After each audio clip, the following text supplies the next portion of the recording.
Well, The last thing I would have wanted was to not have that photo and be stuck in a position where it's just he said, she said, and I'm left at the mercy of other people deciding who they want to believe.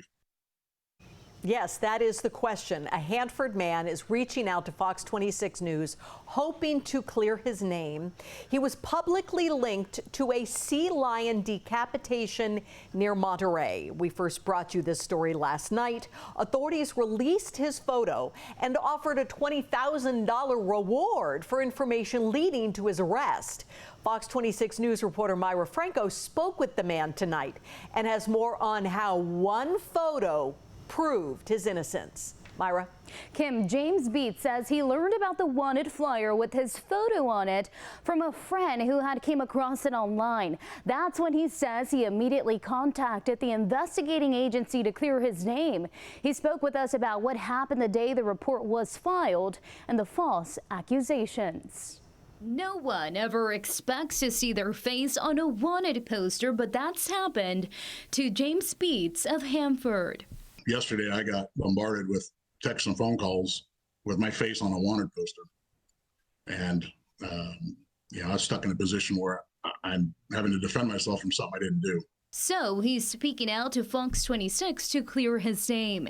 He tells us he also immediately reached out to NOAA Fisheries Office of Law Enforcement, who is handling the case. Luckily, that investigator, he gave me an opportunity to speak to him, to explain to him exactly what happened, and to provide him not just my side of the story, but evidence to the contrary of what this woman claimed.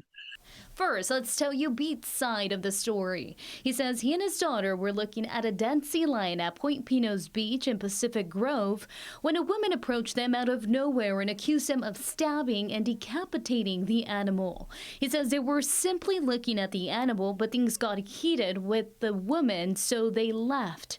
He says the woman reported that they took the sea lion's head with them. Their whole investigation was based solely on this person's tip, and that there was actually no inspection of this sea lion. There was no necropsy conducted, and that his information was based solely on this woman's statement. But what Beats didn't know at the time was that a single photo taken by his daughter hours before the report was filed would be the one thing that could save him. That photo shows a sea lion in the same position and condition that law enforcement documented later that night. When I provided that information with a date and timestamp attached, the investigator saw that and then agreed that with the two photos being essentially identical, that I clearly hadn't touched or tampered with that body at all. Beats also says the investigator told him the animal had not been decapitated, but that its skull had been stripped off from fur, making it appear that way. We reached out to NOAA for comment and have not heard back. However, we did notice the agency removed the wanted flyer on its website. Kim, back to you here in the studio. All right, Myra, thank you. Now, we do understand that Beats says investigators told him the allegations were unfounded and that they would be closing the investigation. He was also told the original wanted poster will be then updated, stating that he was found to have no involvement.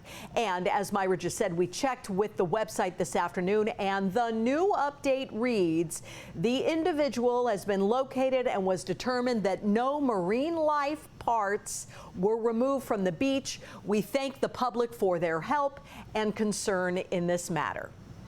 We'd like to know what you think. Do you support tough penalties for animal cruelty cases?